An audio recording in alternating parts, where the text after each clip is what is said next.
What's going on, everybody? I hope you're all well, and welcome back to Dragon Age Origins. So, as always, this is not going to be a main episode of the Let's Play. This is going to be a Codex catch-up episode where we read the codexes we've gathered along the way so far. If that's not something you're interested in, go ahead and click away from the video now and wait for a main episode of the Let's Play. If that is something you're interested in, then let's dive in. I know we picked up a couple there on the Mountain of Haven. Let's see what we got. We have some creatures. We have an update to dragons. We now have drakes. Male dragons never develop into the winged monsters of myth. At most, their forelegs grow the vestigial spurs where wing membrane might have been. Once they have fully matured, males immediately seek out the lairs of adult females. When they find one, they move into her lair and spend the rest of their lives there, hunting for her and defending her young. They will aggressively defend her nest, and many would-be dragon hunters have been lost to their fiery breath and crushing blows from their tails. The Life Drinker. No one knows for certain where this amulet came from. All we have is a legend. Long before the Golden City turned black, there lived in the Tevinter Imperium a frail old magician in the court of the Archon. He was the least among the mages of the court, the lamplighter, whose task it was to set all the thousands of candles alight and snuff them again when the Archon retired for the evening. He was counted as useless by all the most influential mages, but he was only biding his time. One day, when all the magisters of the Imperium were assembled in the Great Hall of the Archon, the lamplighter struck. He conjured a massive firestorm in the hall, trying to assassinate all who were assembled and seize power himself. The court was made up of the most powerful mages of the Imperium, and they worked quickly to destroy the would-be usurper, but found, to their astonishment, that magic was no match for the old mage. Every spell they cast was countered, and the magisters began to fall, one by one, until only the Archon himself and the lamplighter were left, locked in a battle of magic and will. The Archon saw that with each spell he cast, the lamplighter himself seemed to wither and fade a little more. So he bombarded the mage with spell after spell, until at last nothing was left of the palace but rubble. Nothing left of the court but corpses, and nothing left of the lamplighter but a golden pendant. This, the Archon kept to remind himself that treachery could come from even the most innocuous sources. The Frostback Mountains. Even mountains had a heart once. When the world was young, Koth the Mountain Father kept his throne at the peak of Belenas, the mountain that lies at the center of the world, from which he could see all the corners of earth and sky. And he saw strong men become weak, brave men grow cowardly, and wise men turn foolish for love. Koth devised a plan that he might never be betrayed by his own heart by taking it out and hiding it where no soul would ever dare search for it. He sealed it inside a golden cask, buried it in the earth, and raised around it the fiercest mountains the world had ever seen, the Frostbacks, to guard it. But without his heart, the Mountain Father grew cruel.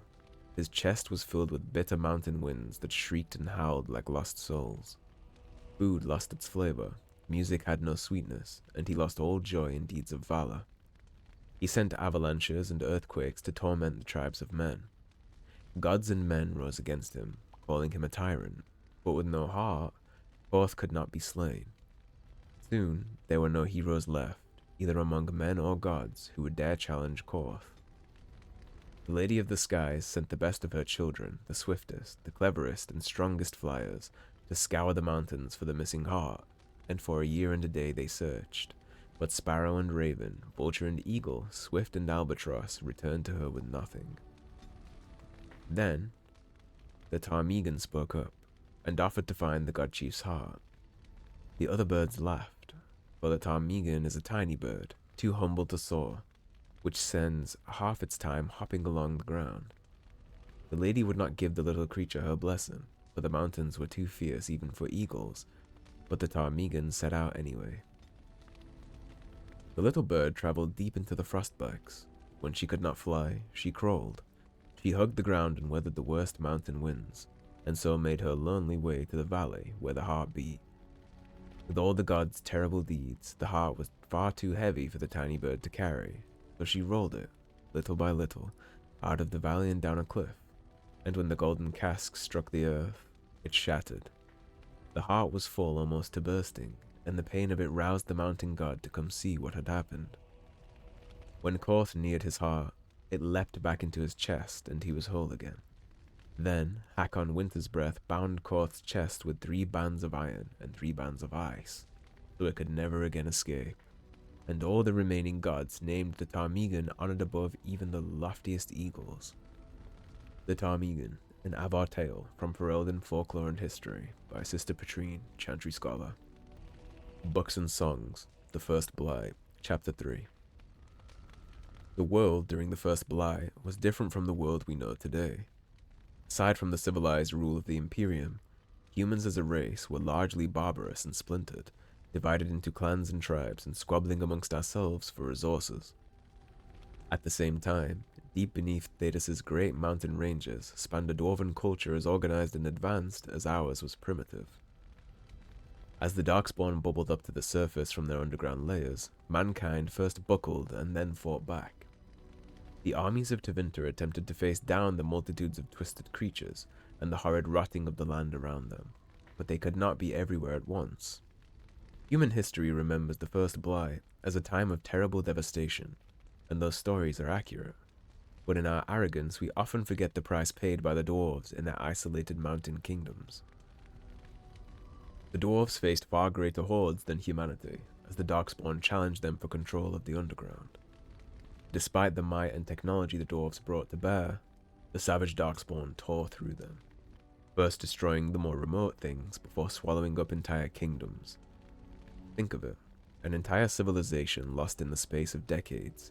Compared to the near genocide that the dwarves faced, what we humans call the First Blight must have seemed a mere skirmish.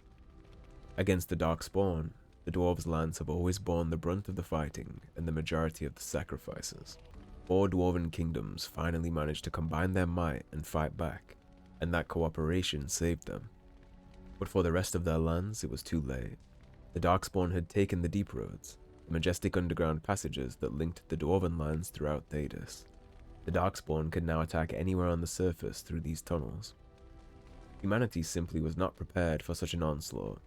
It was clear that the warfare we knew would not avail us. We had to find a new way to fight. Thus came our salvation. The Grey Wardens were born. From the Tales of the Destruction of Thedas by Brother Genetive, Chantry Scholar. The Maker's First Children. The Maker's first creations were the spirits, glorious beings that populated the many spires of the Golden City, and the Chant of Light says they revered the Maker with unquestioning devotion. The Maker, however, was dissatisfied. Although the spirits were like him in that they could manipulate the ether and create from it, they did not do so. They had no urge to create, and even when instructed to do so, possessed no imagination to give their creations ingenuity or life. The Maker realized his own folly. He had created the spirits to resemble him in all but the one and most important way. They did not have a spark of the divine within them. He expelled all the spirits out of the Golden City and into the Fade, and proceeded to his next creation, life. The Maker created the world and the living beings upon it, separated from the Fade by the veil. His new children would be unable to shape the world around them, and thus would need to struggle to survive. In return for their struggle, the Maker gave them the spark of the divine, soul, and he watched with pleasure as his creations flourished, and showed all the ingenuity that he had hoped for. The spirits grew jealous of the living, and coaxed them into the Fade when they slept. The spirits wished to know more of life, hoping to find a way to regain the Maker's favor. Through the eyes of the living, they experienced new concepts: love, fear, pain, and hope. The spirits reshaped the Fade to resemble the lives and concepts that they saw, each spirit desperately trying to bring the most dreamers to their own realm, so they could vicariously possess a spark of the divine through them. As the spirits grew in power, however, some of them became contemptuous of the living. These were the spirits that saw the darkest parts of the dreamers. Their lands were places of torment and horror, and they knew that the living were strongly drawn to places that mirrored those dark parts of themselves. These spirits questioned the Maker's wisdom and proclaimed the living inferior. They learned from the darkness they saw and became the first demons: rage, hunger, sloth, desire, pride. These are the dark parts of the soul that give demons their power, the hooks they use to claw their way into the world of the living. It was demons that whispered into the minds of men, convincing them to turn from the Maker and worship false gods. They seek to possess all life as their due, forging kingdoms of nightmare in the Fade, in the hopes of one day storming the walls of heaven itself. And the Maker despaired once again, for he had given the power of creation to his new children, and in return, they had created sin. From the Maker's first children, by Beta, Senior Enchanter of Ostwick, 812 Blessed. Alright guys, a bit of a brief one, but we touched on some interesting things. With that all wrapped up, we are now finally ready to head to Orzammar, so that is what I am going to do in the next couple episodes. The episode after this will likely be a quick camp recap, go talk to all of our companions. It has been a long journey at this point, and then we'll go ahead and head on to Orzammar, but that is a story for another time, so thanks for watching. If you enjoyed the video, please subscribe, leave a like and a comment, don't forget to click the bell, and if you want to support the cause and help improve the channel, as always, there's a tip link in the description below. Otherwise, stay tuned and I'll see you guys soon with more Dragon Age Origins. Take care guys, have a good day.